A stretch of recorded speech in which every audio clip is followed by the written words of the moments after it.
Thanksgiving has always been weird in my family, but this year felt different, like something inside me finally snapped. My name's Andrew, I'm 28, and for most of my adult life, I've tried to be the easy son. The one who doesn't argue. The one who shows up on time, helps clean up, sends thank you texts, and nods along politely when my mom brags about my younger cousins like they're the second coming of Einstein. I've never made a scene. I've never even raised my voice in a family gathering, no matter how many passive-aggressive jabs were thrown my way. I was raised to not make a fuss, and for a long time, I thought that was maturity. That being the bigger person meant biting your tongue and playing nice, even when your own family acted like you were some weird extra who wandered into their perfect sitcom. But something about this Thanksgiving changed that. Let me back up a bit. I work in IT, mostly freelance cybersecurity contracts for small businesses, and lately, I've had a pretty decent run. I don't flaunt it. My apartment is modest. My car is a 2014 Corolla, and I've never posted a single hustle culture quote on Instagram. But I'm stable, independent, no debt. I pay my bills early. I've helped a few friends get on their feet, and just that morning, Thanksgiving morning, I'd approved a $5,000 transfer to help my dad cover a car repair that he couldn't afford up front. He'd called me 2 days earlier, sounding tired, frustrated. Andrew, listen, the dealership said it's the transmission. They want $5,000, and they won't even start the work without a deposit. I'm already maxed out from your mom's dental stuff. You think you could spot me until the end of the month? I didn't even think twice. Yeah, of course, I said. I'll send it over Thursday morning. He sounded genuinely grateful. I don't know what we'd do without you, son. Those words stuck with me, not because they were sweet, but because they were so rare. My dad's not the most expressive guy. He's usually all sarcasm and shoulder pats. So when he dropped something that sounded almost sincere, I took it at face value. I showed up to Thanksgiving with a bottle of wine in one hand and my famous cornbread stuffing in the other. My cousins were already there, gathered in the living room around the TV. They're all younger than me, 20, 22, 24, loud, smug, fresh out of college or still in it, wearing cologne like it's armor. One of them, Tyler, was bragging about how he closed a $60,000 deal at his startup like he'd just cured cancer. My aunt was eating it up, nodding like he'd made the Forbes list. I sat on the armrest of the couch for a bit, said hi to everyone, then drifted into the kitchen to help Mom set up. Can you grab the paper plates, honey? She asked, barely looking at me. Sure, I said. Do you want the good ones, or just? She cut me off. Doesn't matter. You're sitting with the kids anyway. I froze. What? She looked at me like I was being difficult. The adult table's full. There wasn't enough room. I glanced toward the dining room. It was the same table we'd used every year, the one that comfortably sat 10. My dad, my uncle, my aunt, my mom, my older sister and her husband, and 3 open seats. One of which, historically, was always mine. I don't mind squeezing in, I offered, half laughing, trying to keep it light. I can grab a stool. But my sister chimed in from the hallway, her voice dripping with faux sympathy. Oh, Andrew, it's just easier this way. The kids actually like you, right? The kids, by the way, are all legally old enough to drink and vote. I said nothing, just nodded and went to the kitchen corner, where they'd set up a rickety folding table with mismatched chairs, plastic utensils, and a lopsided centerpiece made from construction paper. Like we were staging some middle school arts and crafts fair. My name was on one of the paper napkins in Sharpie. No one else seemed to find this weird. No one said, wait, Andrew's 28. Why is he at the kids' table? No one offered their seat, or even pretended to notice. I sat down across from Tyler, who barely looked up from his phone. Dinner began. Toasts were made. Plates passed. At some point, my uncle raised a glass and said, here's to the next generation making waves. And everyone clapped while Tyler smugly nodded like he'd just won an Oscar. Then came the moment. Tyler glanced at me, grinning like he was about to say something hilarious. Hey, Andrew, he said, loud enough for everyone to hear. Maybe when you get a real job, you can graduate to the adult table. Laughter. Actual laughter. From the table of people who'd been eating food I helped pay for. From the parents who'd taken my help, my money, and my silence for years. My mom even giggled behind her wine glass like it was some harmless joke. My dad didn't say a word. He just chewed his food and kept looking down at his plate. I didn't respond, didn't smile, didn't fake laugh. I just sat there, my appetite gone, my face burning, my chest tight in that horrible way that's not quite rage and not quite sadness. Just something hollow and ugly in between. I excused myself 10 minutes later. Told them I had a headache. My mom didn't protest. My dad mumbled something like, "Feel better, son," and that was it. I drove home in silence. No music. Just the sound of my tires on the highway and my thoughts boiling over. All I could think about was that loan. The $5,000 I'd sent that morning. The one my dad had promised to repay soon. The one I hadn't even told anyone else about because I didn't want to be the guy who throws money around for recognition. So when I got home, I sat down at my desk, logged into the portal for my business banking account, and clicked Cancel Transfer. The funds hadn't posted yet. I was still within the window to reverse it. I hovered for a second. Then I clicked Confirm. And that, apparently, was the equivalent of lighting a match and tossing it into a gas-soaked shed. Because 2 hours later, my phone lit up like a Christmas tree.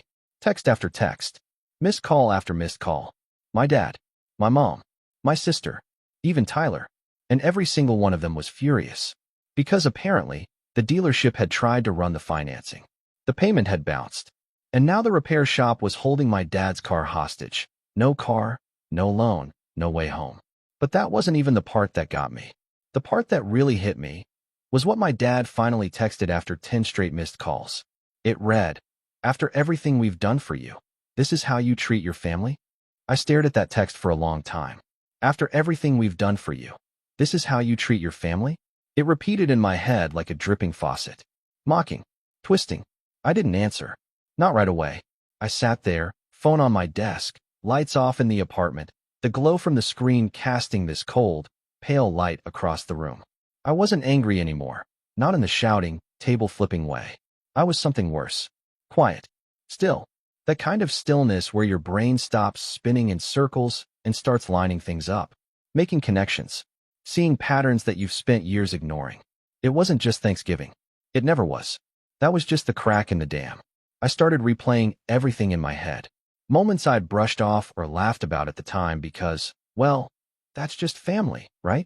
Like how my sister got a brand new Honda for her 21st birthday while I was told a used car builds character. Or how my cousin Tyler, the same one who humiliated me over dinner, borrowed $3,000 last year for a once-in-a-lifetime crypto investment and never paid it back, and no one cared because he's just figuring things out. Meanwhile, when I was unemployed for 6 months in my early 20s, my mom told me I was a burden and suggested I look into truck driving, because clearly computers weren't working out. Or how every Christmas, the big gifts somehow always skipped my name. I got a sweater. My sister got concert tickets. I got socks. My cousin got an Apple Watch. And every year, I smiled and said thank you like it didn't sting. I'd internalized it. All of it. Like maybe if I just worked harder, kept being helpful, stayed quiet, eventually I'd earn my seat at the table, literally and metaphorically. That one day they'd look at me and see someone valuable, someone equal. But Thanksgiving proved something. That no matter how much I gave, how much I earned, how much I bit my tongue, they would always see me as less. And now I had text messages to prove it. The barrage came in waves. Dad, I needed that loan, Andrew. I told you I was stranded. Mom, you're being dramatic. This is not how you handle a disagreement. Sister, you embarrassed Dad. This was cruel. Grow up. Tyler, wow. Big man move. You realize he was counting on that. Each one hit like a brick, and with every ping, I felt this quiet wall building inside me.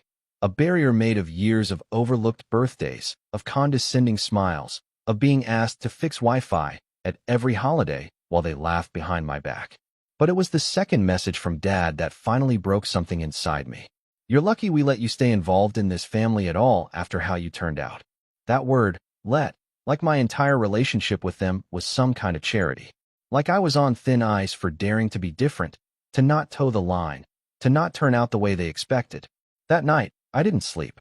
I lay in bed staring at the ceiling, my mind looping through every family gathering, every offhand comment, every time I was told I think too much or take things too personally. But for once, I didn't second-guess myself. The math was clear. I was the family's backup plan. The quiet fallback guy. The one they kept at arm's length until they needed money, tech support, or someone to drive grandma to the podiatrist. I checked my bank account.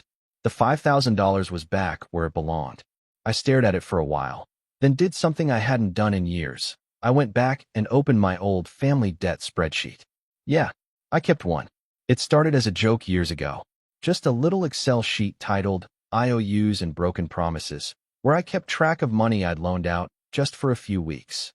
I hadn't updated it in over a year, but the numbers were still there. A $500 loan to my sister for a surprise vacation she never mentioned again. $1,200 for mom's emergency dental work. $3,000 for dad's failed landscaping side business. $300 here. $200 there. Always with a smile. Always with the promise of, I'll get it back to you soon. The grand total? $12,580. And that was just the cash. That didn't include the favors. The weekend airport drop-offs. The IT consulting I did for free for Tyler's startup. The time I edited my cousin's entire grad school essay. And he didn't even say thank you. Just forwarded it to 3 friends and said, "My cousin's good with words. He'll help you too." It was all so clear now. I was never part of the family. I was a service they used. The next day, I didn't respond to anyone. I didn't check my texts. I turned my phone on silent and spent the day doing things for myself. Cooked a real breakfast, went for a walk, even rewatched one of my favorite movies without interruption. And the weirdest part? I felt calm. But of course, the silence didn't last. That evening, my sister showed up at my apartment. She didn't even knock like a normal person, just started pounding on the door like she was trying to break it down. I opened it, already bracing myself. "Are you serious?" she barked before I could say anything. What kind of childish stunt was that? I blinked. "You mean not giving away my money?" She scoffed. "You humiliated dad.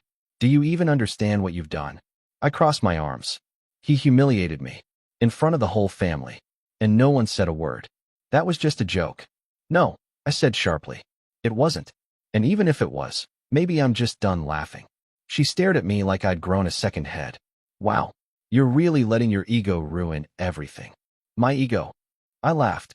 Not loud, not dramatic, just a bitter little exhale. "You all have spent years treating me like some second-class cousin, and the one time I push back, I'm the villain?" My sister rolled her eyes. "It's not that deep, Andrew. You've always been sensitive." There it was. The classic shutdown. I'd heard it 100 times. "You're too quiet. You overthink things. Don't take it so seriously." Translation: your feelings aren't valid. I stepped aside. "If you came to return the money you owe me, we can talk. If not, we're done." She hesitated. For a second, I thought maybe she'd acknowledge it. But instead, she scoffed again and walked off, muttering, "Unbelievable." I shut the door behind her and locked it. Then I opened my laptop and started writing an email. A very specific email. To my dad's car dealership. See, I knew the place. I'd helped him pick it out. I still had the contact information for the guy in financing. I didn't send anything that day, not yet. But I typed something up, saved it, and left it in drafts. Because suddenly, an idea had started forming. Not just about the car. About everything. It was time they saw who I really was. Not the background character. Not the quiet ATM. Not the kid they shoved at the folding table. No. It was time they met the Andrew who'd been quietly rebuilding himself for years. The one with receipts. With records. With plans. The one who finally stopped apologizing for existing. And that's when things really started to spiral. It's strange how silence can be both suffocating and liberating at the same time. After my sister stormed off that night, the phone call stopped. The texts, too. My family has always had this unspoken rule. If you don't play along, you get iced out. It wasn't the loud, dramatic kind of disowning. It was quieter, more strategic, like slowly fading someone out of a group photo. I'd seen them do it to a cousin who came out as gay, to an uncle who married outside the culture. And now, it was my turn. I thought it would destroy me. But the truth? It felt like freedom. At first, yeah, it was painful. That ache of realizing the people you'd spent your whole life trying to impress never actually saw you for who you were. I checked my phone too often, still expecting a message that never came. Some part of me, the version of Andrew who still believed family meant loyalty, kept hoping someone would call and say, "Hey, I'm sorry. That wasn't right." But the calls never came. Not from Dad. Not from Mom. Not from anyone. For a few days, I spiraled. I didn't eat much. Didn't shower. Just kind of drifted around my apartment like a ghost. I kept playing their words in my head like a broken record. You're lucky we let you stay involved. You're being dramatic. You embarrassed Dad. Like I was the problem. Like years of mistreatment could be wiped away if I just apologized for standing up for myself. One night, I cracked open an old family photo album I hadn't touched in years. It was tucked in a dusty box under my bed, something Mom gave me when I moved out. Most of the photos were faded, but one caught my eye. It was Thanksgiving, maybe 10 years ago. I was standing in the background, holding a plate. Everyone else was seated, smiling for the camera. I wasn't even looking at the lens. I was halfway turned, like I didn't belong in the frame at all. I stared at that picture for a long time, and something shifted. That was the last night I let them define my worth. The next morning, I made a list. Not a revenge list, not yet, but a rebuild list. A plan to start living like someone who mattered, who deserved better, who didn't need a seat at their table because he could build his own. First, I cleared my calendar. Every Sunday dinner invite, every holiday ping, every "you coming to cousin's baby shower?" text. I deleted it all. I blocked numbers. I archived threads. If they weren't going to treat me with respect, they didn't get access to my time. Next, I poured myself into work. Freelance IT had always been feast or famine, but I'd gotten good at it. I started reaching out to past clients, letting them know I was taking on new projects. Within a week, I landed 2 gigs, both cybersecurity audits for mid-sized companies. By the end of the month, I had 4 more. My income tripled. I bought a second monitor, upgraded my desk chair, built a real office in the spare room that had always just been storage. But it wasn't just about money. It was about reclaiming identity. I started running again, something I hadn't done since college. Not because I wanted to look a certain way, but because I needed to feel movement, to remind myself I was still here, still capable, still alive. I changed my diet, started reading again, picked up an old hobby, woodworking, that I used to love before life got too noisy. I even built a bookshelf, by hand, and filled it with titles I'd always meant to read. Each nail I drove and felt like planting a flag in my own future. And slowly, I stopped waiting. Stopped waiting for their approval. Stopped waiting for that apology. Stopped waiting to feel like I belonged. Because for the first time in my life, I was learning to belong to myself. But of course, they didn't stay quiet forever. It started small. A "hey" from my mom, 2 weeks after Thanksgiving. Just that. No punctuation. No explanation. I stared at it for a long time and didn't reply. Then my aunt messaged me on Facebook, asking if I was okay, and that "your parents are really hurt, you know." Like I'd thrown a tantrum and stormed out instead of quietly withdrawing from a lifetime of disrespect. I ignored her, too. The silence must have driven them crazy. A month later, I got a voicemail from my dad. "Andrew, look, I know we've had some tension, but this is getting ridiculous. Your mother's worried sick. Call us back." I didn't. Because for the first time ever, I wasn't falling for the guilt trip. Instead, I kept building. In January, I launched a side business, a digital privacy consulting firm for small creators and influencers. I'd seen too many people get doxxed, hacked, or scammed online, and realized there was a niche I could fill. It started slow. One client, then another. But by March, I had enough recurring income to register the LLC. I named it Quiet Signal. The irony wasn't lost on me. Around that time, something wild happened. An old college friend, someone I hadn't spoken to in years, reached out. He'd seen a security guide I wrote go semi-viral on Reddit. He asked if I'd ever thought about teaching a course. I hadn't. But now that he mentioned it, why not? We co-developed a curriculum. I recorded modules, set up a site, and launched a basic online class in digital privacy basics. Within 2 weeks, over 500 people signed up. I made more in a single month than I had in most years. But more than the money, it was the emails that got me. Messages from people thanking me, saying I made something confusing feel simple, that they felt safer, seen, in control. It hit me like a freight train. All the things my family had mocked, my quiet nature, my overthinking, my love for details, were the exact things that made me valuable to others. I wasn't broken. I was just in the wrong environment. And that realization lit a fuse I didn't even know was there. Because once you stop trying to prove your worth to people who refuse to see it, you start thinking about justice, about consequences, not out of bitterness, but balance. I didn't want revenge. Not really. What I wanted was accountability. So I reopened that email draft I'd written weeks earlier, the one to my dad's dealership, and began to refine it. But more than that, I started digging into old receipts, into legal rights, into all the ways I'd been used, financially, emotionally, even professionally. I'd always played nice, but nice was over. And what I discovered next changed everything. Especially one document my dad never thought I'd kept. A contract. One that might legally tie him to something he'd been hoping no one remembered. The contract wasn't in a safe. It wasn't hidden in a lockbox or tucked away in some envelope labeled "Do Not Open." It was in a folder titled simply, "Old Taxes," buried inside a cloud storage account I hadn't touched in over 6 years. And yet, there it was. A PDF labeled "Loan Agreement," March 2017. My name. My dad's signature. His driver's license scanned on page 2. 5 pages total, dry language, boilerplate terms, but it was all there. The $6,500 loan I'd given him for his lawn care business startup back when I was 20 and naive enough to believe we were partners. The business flopped within 9 months. He'd blamed the economy. I never saw a dime back. But this wasn't just about the money. The final page included something else. A handwritten note he'd insisted on adding at the time, scrawled above the signature line. If I fail to repay this amount, I forfeit all rights to claim sole ownership of Andrew's old truck, which is currently in my name for insurance purposes only. That line hit like a thunderclap, because that truck? I'd forgotten all about it. Back then, it had been my lifeline, a beat-up Toyota Tacoma I bought in college. The registration had been moved to Dad's name during a complicated insurance issue, and after the loan drama, he just kept it. I moved to the city and didn't need it, and he swore he'd just use it for errands.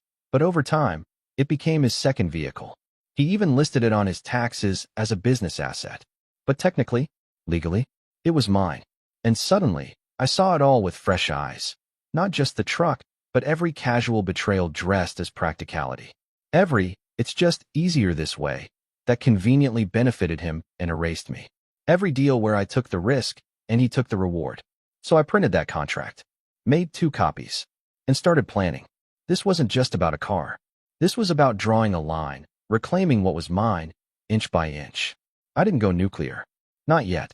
I was strategic, patient, and quiet, just like they'd always taught me to be. Only now, I was applying that quiet in a way they'd never expected. First, I reached out to a former client, Mark, who owned a used car lot on the edge of town. We'd worked together the year prior on a payment portal redesign. I'd helped secure his customer database after a minor breach. "Mark," I said over coffee, "hypothetically, what happens when someone tries to sell a truck they don't actually own?" He chuckled. "Title dispute. You get lawyers involved." "What?" "No reason," I smiled. That afternoon, he sent me a contact for a guy named Luis, a DMV paperwork specialist who handled tricky title transfers. I emailed Luis a scan of the original contract and the vehicle info. He wrote back 20 minutes later. "Yeah, you have a claim, especially with that note. If he refuses to transfer the title willingly, you can file a title dispute and request a hold on resale or usage. You might even be able to block registration renewal." I didn't act on it yet. I wasn't ready for the blowback. Not until the next piece fell into place. Because the real setup wasn't about the truck. That was just bait. The appetizer. The main course. That was buried in something my father had stupidly bragged about last year at Thanksgiving. See, my dad had always been a little too loose-lipped when he was proud of something. Last year, I'd overheard him telling Uncle Rick about a private loan he'd gotten through a friend of a friend to refinance the mortgage on their house. Something about keeping it off the books and not dealing with traditional banks. At the time, I'd tuned it out. Too many buzzwords, not enough relevance. But now it clicked. He was probably referring to a hard money loan, one of those quick cash deals that come with high interest and very tight collateral clauses. If the house was used as collateral and payments were missed, it could legally be seized, often faster than a traditional foreclosure. I needed proof, so I started digging. It took me 2 weeks and a favor from another client, someone in real estate. But eventually, I got the property records. And guess what? The loan was real, and the house was collateral. Even worse for him, the lender's name, a private investor LLC, popped up in several lawsuits across the state for seizing homes after just 90 days of missed payments. If Dad was behind even a month, the fuse was already lit. Still, I waited, watched, gathered, and then, almost like the universe wanted to hand me the final piece, I got a text from my cousin Tyler. Of all people. Yo, heard you're doing privacy work. My IG got hacked. Can you help? I stared at the message for a minute. Then I smiled. Of course. Send me your recovery email address. It took less than an hour to lock down his account, reroute the recovery, and secure it with 2FA. I didn't charge him. Didn't gloat. Just did it, fast and clean. He texted again. Bro, you're a wizard. Seriously, I owe you. I waited a day. Then I replied. Actually, there is something you can help with. Over the next week, I pulled together everything I needed. The contract about the truck, the property documents, even some old voicemails where Dad admitted, outright, that I'd funded part of his now-defunct business. All of it logged, backed up, and time-stamped. Then, I called Tyler. Hey, I said, keeping my voice calm. You remember that Thanksgiving joke? The one about the real job? He hesitated. Dude, I was just messing around. I know, I said, but I need a favor. What kind of favor? I need you to help me record something. Record what? A conversation. With Dad. Why me? Because he won't see it coming from you.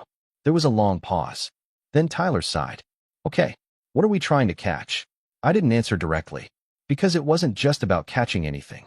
It was about setting the trap.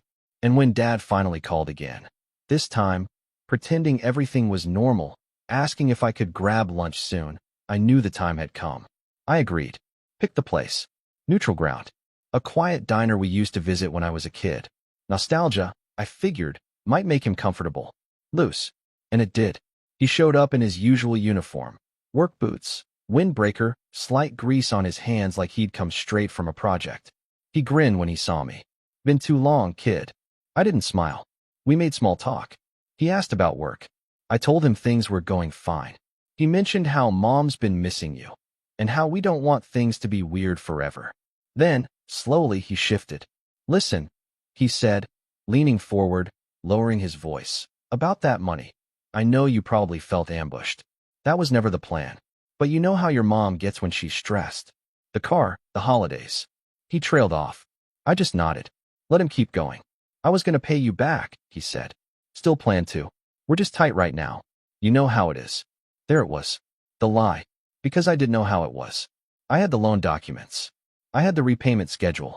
I knew exactly how tight things were, and just how close he was to defaulting on his mortgage if another emergency hit.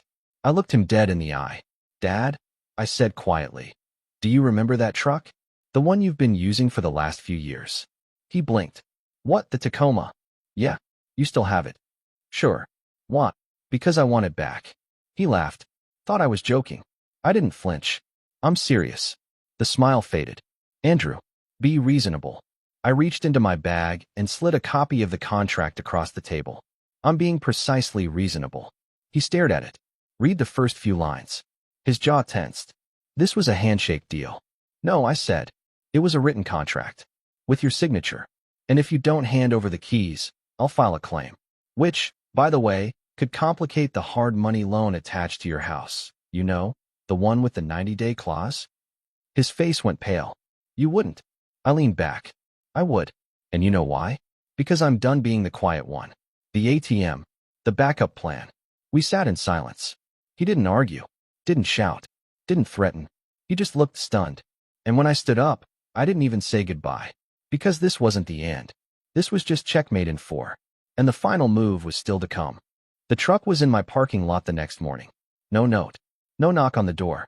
No angry text. Just parked neatly in front of my apartment building. Keys placed on the windshield under the wiper, like it had returned on its own. It was surreal, walking out there. The same beat-up Tacoma I'd once hauled college furniture in. The one I used to drive when I dreamed of being seen by my family. The one I worked late nights to buy, only to hand it over because my dad needed it more. And now it was mine again, legally, contractually, emotionally. I climbed in. The smell hit me first. Old leather, pine-scented air freshener, and faint motor oil. I turned the ignition. Still ran like a champ. I didn't smile. Not yet. Instead, I drove it straight to Mark's lot. He appraised it on the spot. Said with some detailing and a little work on the suspension, he could get me a decent offer. Cash or trade. I didn't even hesitate. Sell it, I said. And give me whatever you can by Friday. Need the cash fast. No, I said. Just don't want it sitting outside my place another day. It wasn't about the money. It was about the line in the sand. I wasn't keeping souvenirs. That was Monday. By Wednesday, I had the check. By Thursday, the message finally came through, from my mom this time. Your father told me what you did. We're disappointed, Andrew. This isn't how family behaves. And just like that, I knew they still didn't get it. Because this was how family behaves. When they've been ignored, dismissed, used. This was the result of years of treating someone like a footnote in their own story. I didn't respond. I didn't need to. Because by then, I had already finished the real move, the one they'd never see coming. See, while I'd been collecting truck contracts and property records, I'd also quietly been working on something else. Remember that online course I launched? The digital privacy guide that went semi-viral? Well, it exploded. After a few strategic Reddit posts, a guest appearance on a mid-sized tech podcast, and a glowing tweet from an influencer with 200K followers, the course hit over 6,000 paid signups. And the reviews? 5 stars across the board. People weren't just buying the course, they were sharing it, recommending it, trusting me. Within 3 months, I was pulling in more revenue than I'd made in any full-time job. Enough to pay rent 6 months ahead, stash a chunk into savings, and, most satisfying of all, completely sever financial ties with my entire family. Which I did. Formally, I sent each of them a certified letter. Brief, polite, legal. As of this date, I will no longer provide financial assistance, loans, or support of any kind to family members. All prior debts, unpaid balances, and outstanding favors are considered closed. Do not contact me for money, business, or employment-related matters. I even CC'd their emails, just so there was a digital trail. Within hours, the fallout began. My sister called first. Voicemail, of course. No apology, just venom wrapped in guilt. Wow, cutting off your own blood? After everything we've done? You're seriously going to be that guy? Then my mom. We raised you better than this. What happened to the Andrew we knew? Even Tyler tried to play mediator. Dude, I get you're mad, but don't you think this is a little extreme? But the truth was, I wasn't mad anymore. I was done. And with that clarity came something I hadn't felt in years. Peace. But the final twist? That came 2 months later, when I got a LinkedIn message from a recruiter at a major media company. They were launching a new podcast, something about digital privacy, online safety, tech ethics, and they wanted a consultant. Someone with experience. Someone who could explain complex systems to regular people in a way that didn't sound like a robot. I met with them, shared my course, gave them stats. By the end of the month, I was signed on as their lead consultant. Remote, 6-month contract, generous pay. One of the producers even said, "You have this calm, surgical clarity when you talk. Like you've been through some stuff." I laughed. Yeah, I said. You could say that. A week after the podcast launched, I got a text from my cousin, Sarah, one of the few family members who'd stayed neutral during the fallout. "Hey, just listen to that new podcast. Didn't realize that was your voice. It's awesome." I thanked her. She sent another message. "Mom's freaking out. She heard it too. So did Aunt Linda. They're all saying Andrew's acting like he's better than us now." I stared at the screen, then typed, "I'm not acting," and hit send. That was the last message I sent to anyone in my family. Since then, my life's been quieter, calmer, focused. Holidays are solo, but they're peaceful. I cook what I want, watch whatever movie I feel like. No fake smiles, no side glances, no backhanded compliments about real jobs or growing up. Just me, in my own space, on my own terms. I built something, and they'll never take it from me again. They used to laugh at the quiet one. Now they can sit in their own silence. I don't need their table, because I've built my own. And the seat at the head, that's mine.